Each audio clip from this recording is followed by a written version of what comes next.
As the first rays of sunshine slowly warm the Australian mainland, we find ourselves at the foothills of the Border Ranges in the far northeast corner of New South Wales, one of the largest remaining subtropical wilderness areas left on planet Earth.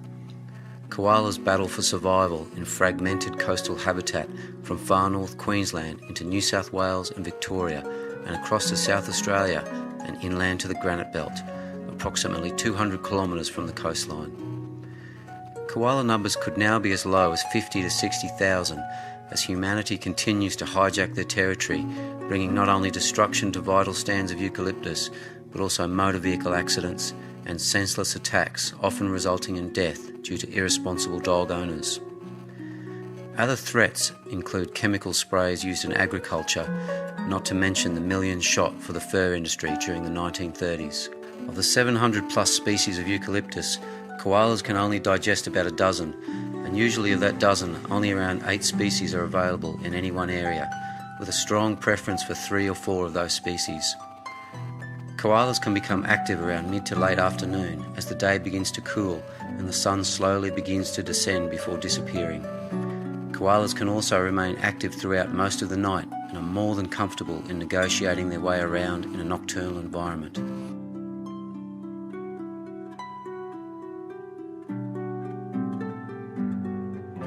The 3 to 4 hours after sunrise are also very usable hours for the koala.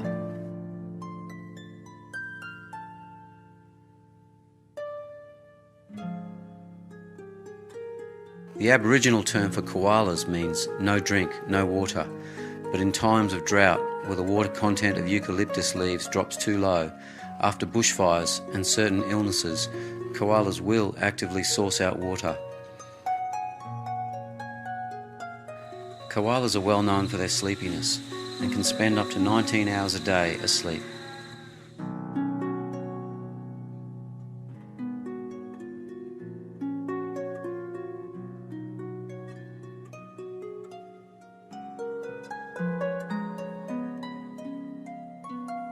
While their territories only overlap in New South Wales and Victoria, the only relative of the koala is the wombat.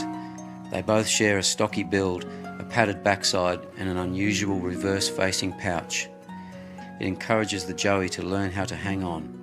Koalas are not the only mammal capable of digesting eucalyptus. The ringtail possum and greater glider also feed on eucalyptus leaves. Bushfires are a major threat to koalas and their habitat as far as natural disasters are concerned. Symptoms such as sore eyes and a messy stained behind are indicators of diseases such as chlamydia and wet bottom, as well as many other diseases that lead to a slow and painful death for many koalas. Ear flicking is usually a sign of distress or anxiety. As stated, koalas possess a padded backside for the countless hours they spend parked on hard branches. The white markings on a koala's backside are unique to each individual koala. As you would expect, koalas are very capable and confident climbers, due mainly to the design of their hands and feet. Their hands have 2 thumbs and 3 fingers, as well as fingerprints. Their feet a stubbed big toe, a double-clawed first toe, and the other 2 a single claw.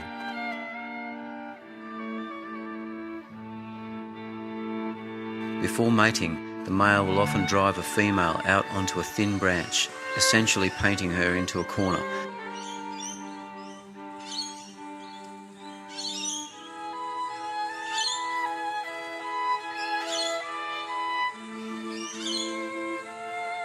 After mating, which could be described as a ferocious affair, the male will have nothing more to do with the female nor the raising of his joey, and will generally casually make his way back to a preferred feeding tree.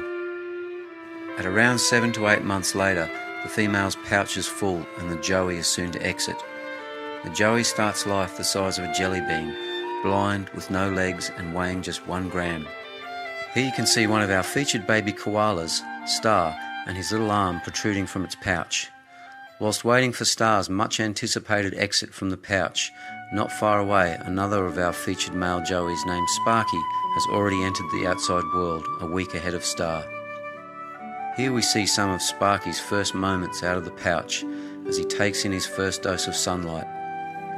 Before any baby koala can digest the toxins found in eucalyptus leaves, it must first have access to a liquid-like substance called pap, which is produced by its mother.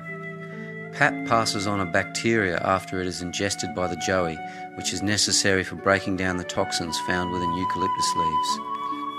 Eucalyptus is a koala's sole source of food.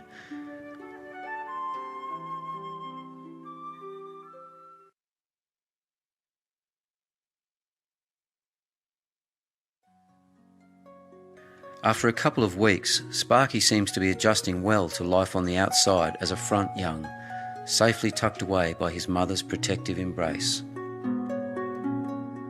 Although one of Sparky's first lessons may well be staying out of the way of his mother's claws while she is scratching.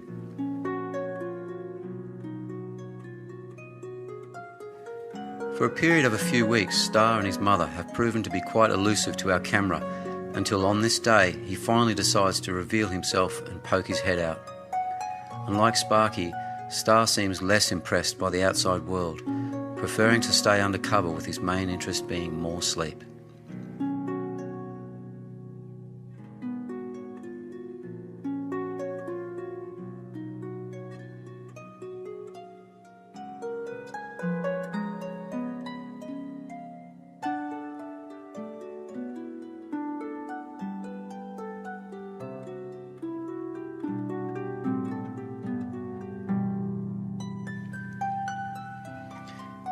In order to get Star on the move, his mother would often have to give him a nip on the ear, followed by some gentle, persuasive bulldozing.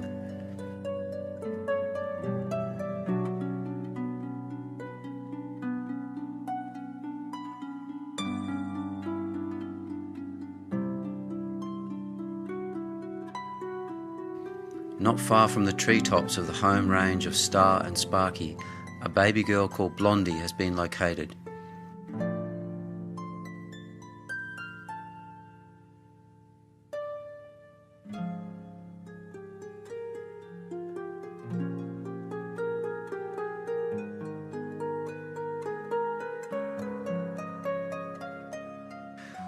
Blondie's mother has also positioned her in such a way that she has access to small branches that she can easily wrap her tiny paws around, while learning how to devour a single eucalyptus leaf. It sounds easy enough, but for the inexperienced front young, it's quite a challenge.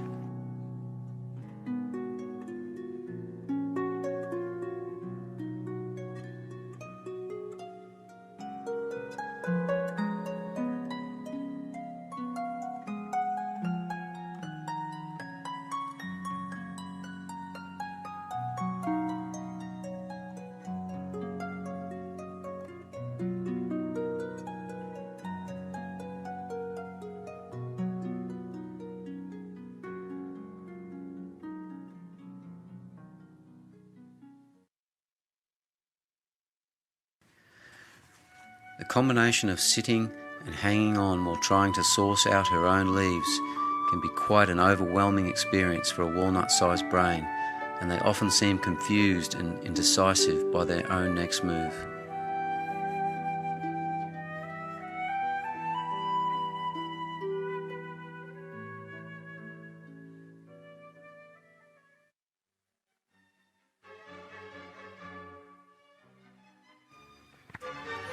Front young go through quite a rapid period of growth. Here you can see Smokey, another joey to the area we are filming, becoming quite a load to his mother, and she has little choice but to slippery dip him around as she descends.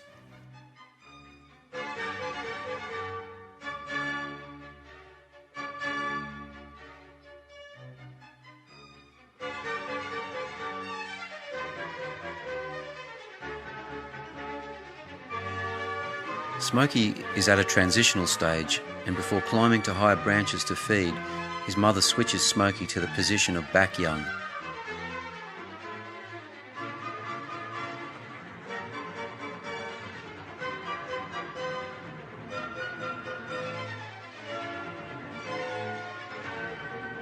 Meanwhile, Star has been spotted and seems to have moved on to the back young stage.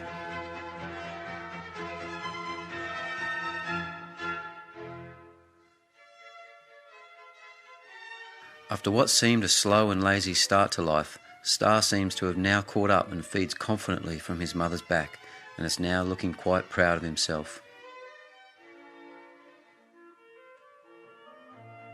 Koalas are able to easily sleep through windy conditions, and often they will choose to feed in such conditions as it allows them to access fresh shoots which would normally be out of reach. Even in very strong winds, it's business as usual.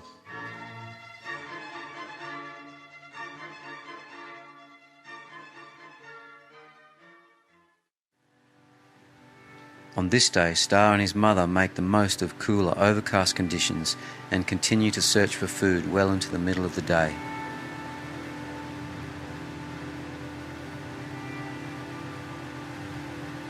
Independence comes very quickly for a male joey, and it is inevitable that sometime not too far down the track, Star, like all other young males, will be driven from the home range he grew up in by the alpha male who dominates an 8-kilometre squared range.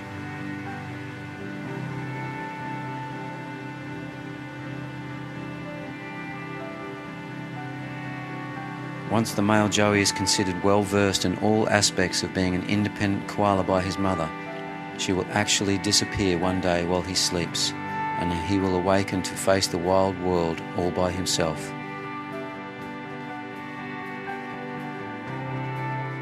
Koalas are a solitary mammal, and for Star this time is still a little way off, and there are still a few lessons in fine-tuning his act before this day finally comes around.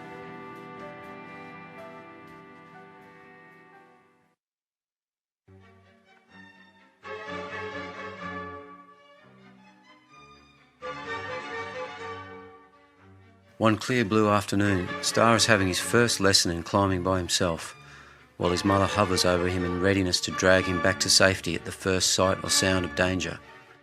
Lessons such as this are conducted on low branches just a metre or two above the ground, on the off chance of a fall.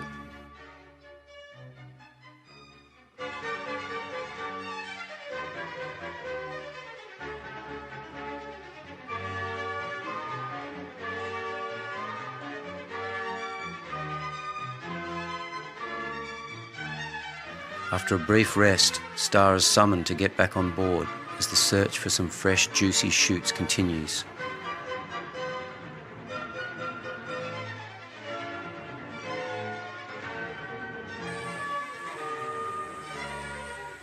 Star pants due to the warm weather before indulging.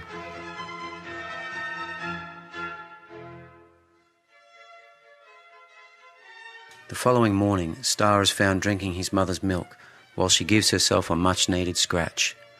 It would seem today will be an all-round overview of everything that Star has previously learned.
As he approached to education continues to annoy his mother,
habit of attempting to eye gouge his mother fails to impress her.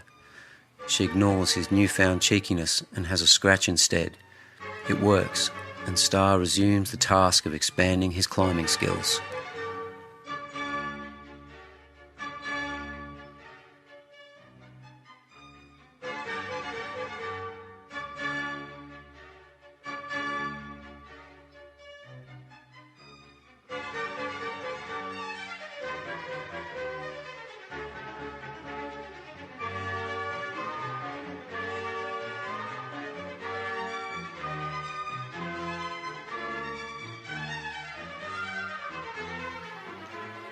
Star's milk-drinking days are now all but over, as are the days of being comforted by his mother.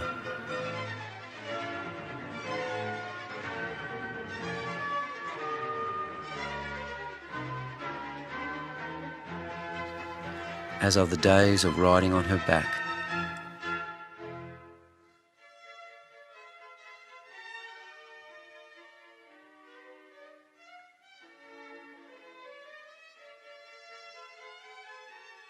Continuous contact with his mother is now over. Star now sleeps alone.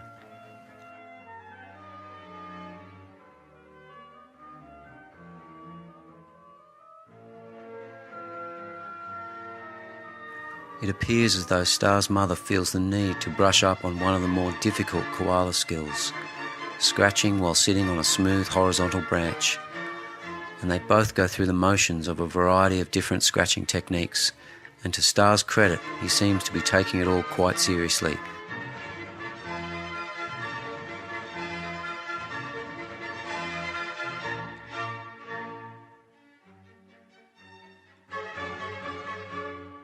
And paying attention to detail for once.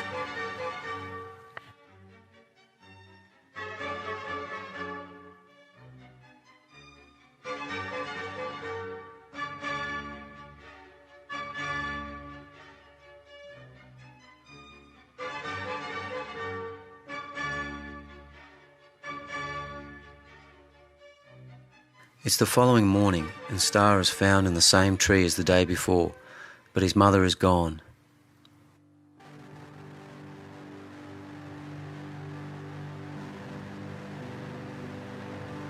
When koalas are in their infancy, native predator threats could include the lace monitor,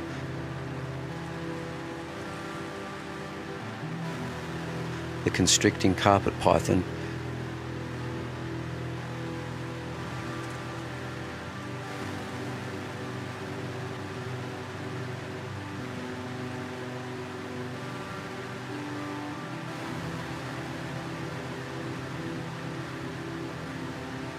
Australia's largest bird of prey, the wedge-tailed eagle.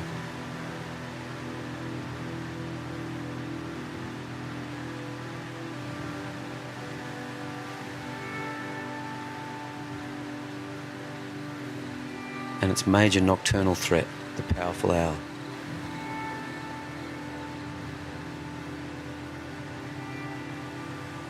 Undoubtedly, the greatest danger for the koala exists when they find themselves on the ground. They are extremely vulnerable to attack from introduced canine vermin such as dingoes and wild dogs. Pet dogs figure very highly in death and injury statistics, not to mention motor vehicle accidents. Our two featured baby koalas, Star and Sparky, have both now reached maturity and are living independently in a vast wilderness. Avoiding the alpha male will remain a top priority. It is vital they keep a close eye on the world around them.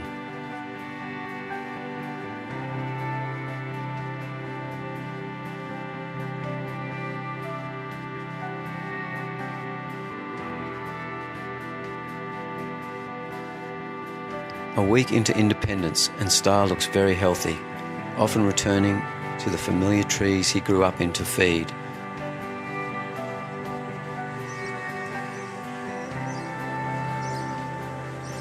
And with a newfound spring in his step, he seems unfazed by a light passing shower and enjoys the droplets of water after a hot summer's day.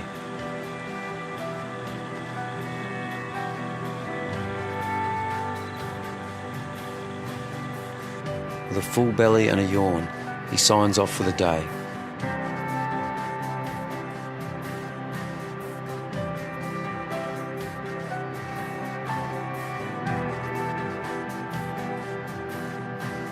Like most adolescent koalas, Star still looks clumsy and awkward at times when climbing, often taking unorthodox paths to reach desired leaves.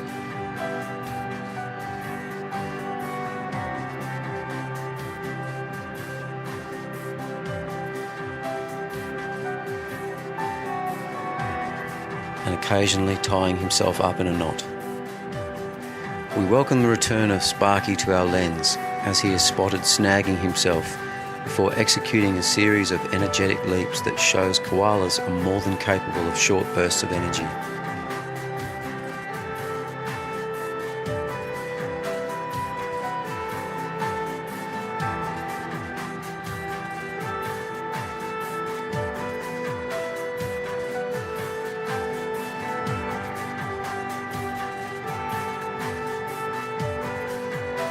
It's more than a month since Sparky was last spotted, and so we decide to take our camera to the treetops and join him for lunch.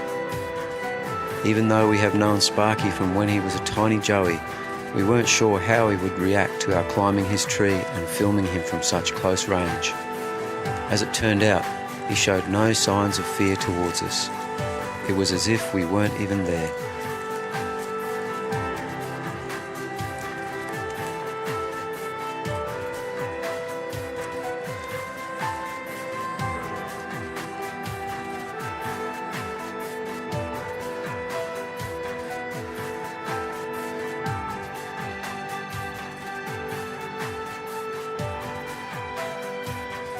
Barely 50 metres from where Sparky had set up shop, Star was happily grinding away on some fresh eucalyptus tips.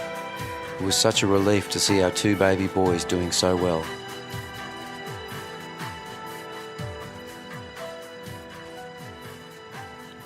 With Star now independent, his mother moves freely minus the load.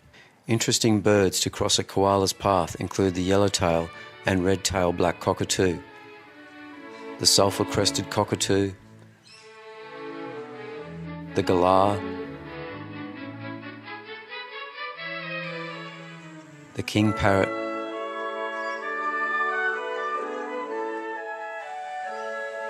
the red-winged parrot,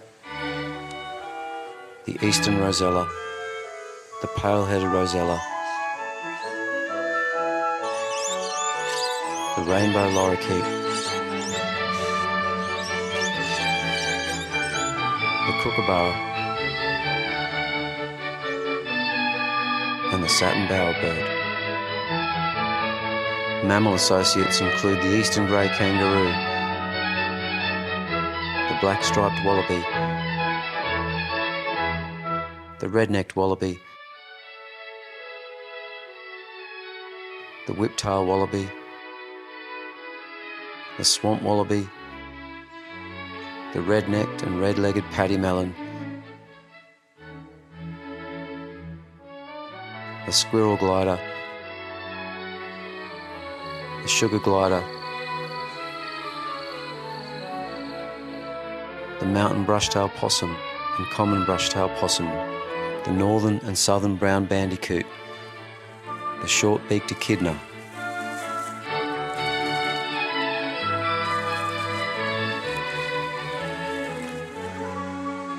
the platypus,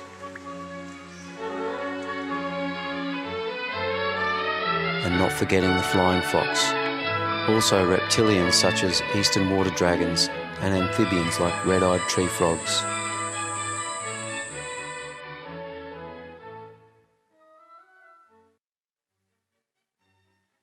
The goings-on of day-to-day life also hold an element of risk for the koala. A misjudged jump climbing out on a branch that clearly won't support a koala's weight.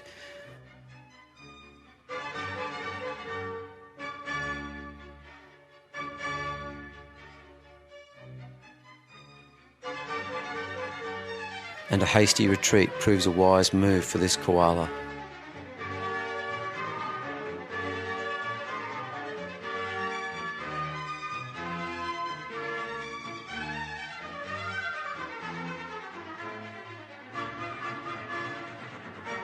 Not to mention a fall from this height would equal certain death. As it is for so many endangered mammals, birds and reptiles worldwide, a looming extinction epidemic is inevitable. Habitat loss is without doubt the major issue. Humanity has literally left koalas hanging on a rope.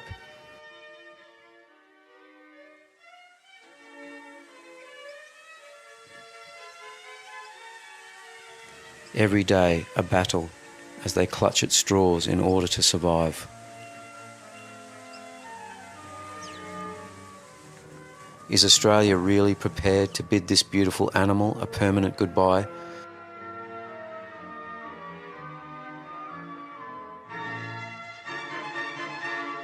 And if so, how much longer do they have before the final farewell?